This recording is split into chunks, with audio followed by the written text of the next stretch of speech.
ছাত্র জনতার অভ্যুত্থানের সময় পুলিশের বিভিন্ন স্থাপনায় হামলা, অগ্নিসংযোগ এবং পুলিশ হত্যাকাণ্ডের ঘটনায় তদন্ত শুরু হয়েছে। স্থাপনাগুলোর ভেতর এবং বাইরে থাকা ক্লোজ সার্কিট ক্যামেরার ফুটেজ সংগ্রহ করে এখন তদন্ত চলছে।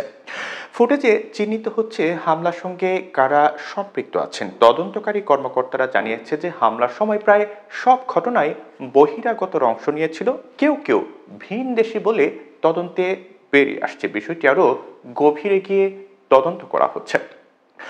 জাতীয় দৈনিক দেশ রূপান্তর এক প্রতিবেদনে এসব তথ্য প্রকাশ করেছে। প্রতিবেদনে বলা হয় যে এই হামলার সঙ্গে আওয়ামী লীগ ও দলটির অঙ্গ সংগঠনের কিছু নেতাও রয়েছেন বলে পুলিশের একটি সূত্র জানিয়েছে।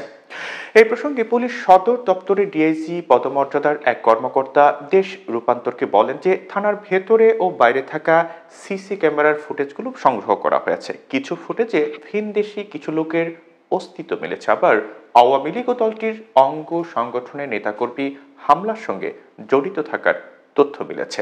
বহিরাগত আছে অনেক, তারপরও বিষয়টি আমরা আরো গভীরে গিয়ে তদন্ত করছি।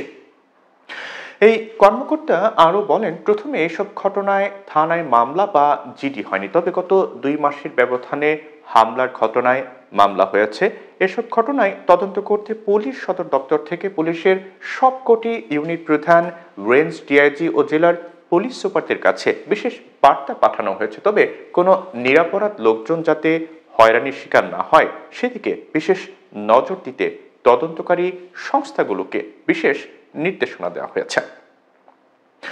সংশ্লিষ্টরা দেশ রূপান্তরকে জানিয়েছে যে ছাত্র জনতার অভ্যুত্থানের আগে ও পরে পুলিশের বিভিন্ন স্থাপনায় হামলা ও অগ্নিসংযোগের ঘটনার পাশাপাশি একদল দুর্বৃত্ত থানা ও ফাঁড়িসহ পুলিশের একাধিক স্থানে হামলা চালিয়ে আগ্নেয়াস্ত্র লুট করে ও 44 জন পুলিশ সদস্যকে হত্যা করে।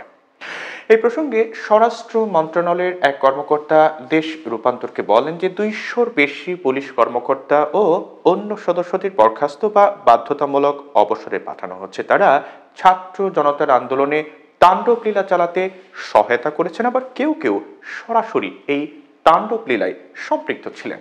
একাধিক পুলিশ কর্মকর্তা নানা উপায়ে দেশ ছেড়ে পালিয়ে গেছেন। এক প্রশ্নের জবাবে তিনি বলেন যে পুলিশের স্থাপনা ও পুলিশ সদস্যদের হত্যার ঘটনায় সিসি ক্যামেরার ফুটেজে অনেক কিছু মিলছে। যারা এসবের সঙ্গে জড়িত তাদের আইনের আওতায় আনা হবে। আমরা যে তথ্য পেয়েছি তাতে মনে হচ্ছে যে হামলার সঙ্গে ভিনদেশী কেউ কেউ সম্পৃক্ত থাকতে পারে। তাদের ছবিগুলো পুলিশ এই মুহূর্তে পর্যালোচনা করছে।